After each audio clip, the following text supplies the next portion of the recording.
So you started drawing for the first time, or you've picked up the pencil again for the first time in 10 years. You found yourself having fun drawing pictures of all the series and media you've fallen in love with. You admire your work, you appreciate you've just started, but you're proud. It's time to take this seriously and look at some tutorials. Then you see it, a sea of art tutorials. Perspective, gesture drawing, construction, line weight, fundamentals. I thought art was supposed to be fun. It can feel overwhelming, and you might want to improve at a rapid rate. Art does take time. It's messy, it doesn't always go the way you want it to, and it's fine, it's okay. There's never going to be a time you're not learning. Every pencil mark, paint stroke, digital line, you're learning. So with all that out of the way, I hope to show you some of the lessons that I'll be doing, for example, and will continue to do, as there will never be a time to stop learning.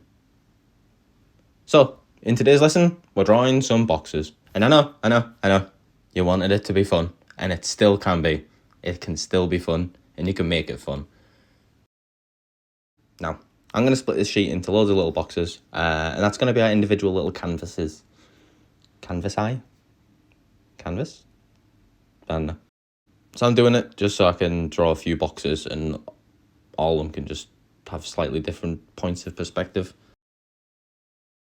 Foreshadowing. I'm going to confuse myself because of this. Don't do this unless you're comfortable with how boxes work in these spaces.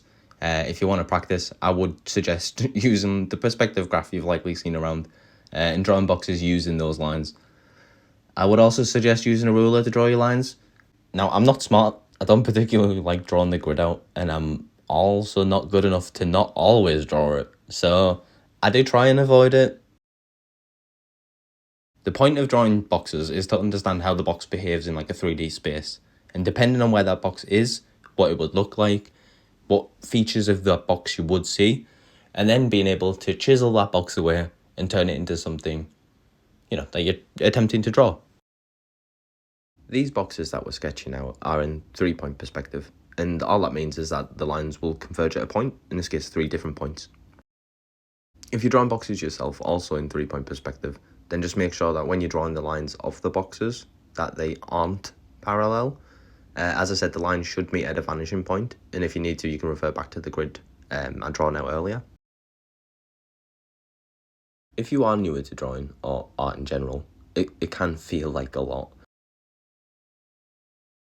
I'm practicing 3-point perspective with these boxes. However, not every piece of work will be in 3-point perspective. 1 and 2-point perspective are different only in the sense that they have 1 or 2 vanishing points. There are many different cases for each of these different points of perspective, and I'll be practicing each of them myself anyway. The main important thing is that you just do it. Every box you draw, every time you practice, every little line work exercise or perspective graph you draw, it's knowledge that you're building up. It's subconsciously strengthening your art in general. Probably could sit down and draw out 1,000 boxes and just grind it out.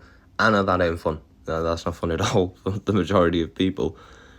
So I think it's important to try and make it fun. That's the main thing about art, in my opinion, is to make it fun. And as long as you're having fun, who cares? Don't let anyone tell you that you can't just have fun. So for example, with some of these boxes, I'm going to turn them into basically cursed Pokemon. So it was also a really good chance to hit some of the requested Pokemon that we have on the Draw Every Pokemon series that we're doing.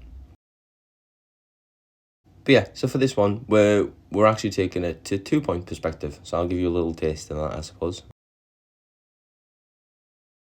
And obviously, we've drawn this above the horizon line. So it's basically going to be like they're looking down on us.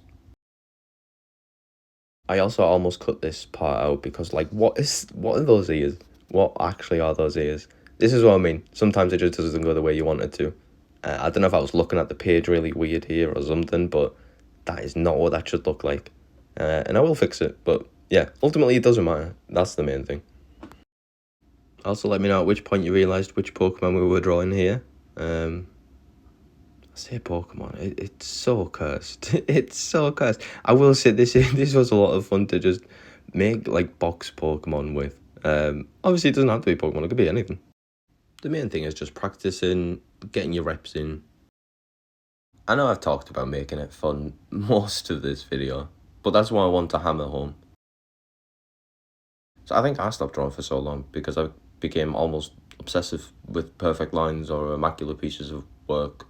Anytime I'd make a mistake, I'd beat myself up, and that shouldn't be what art is, you know. You should be allowed to make mistakes. You should be allowed to do the things that you enjoy. So I hope you've enjoyed drawing boxes with me. Here's a few little extra box monsters. Cursed Pokemon. What do you even call this? I basically just hit a few of the ones that we've been waiting for a while on the wheel for. As I thought it would be just a fun thing to do. And again, it was a way to practice boxes. So yeah, go off, go draw some boxes. Show me your cursed monsters. Your cursed box monsters.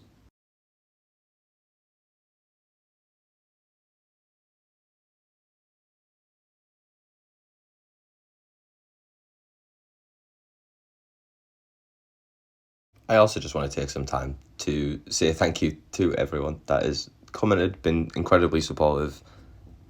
We've reached 500 subscribers on YouTube, which is absolutely nuts. What? Why? I don't understand.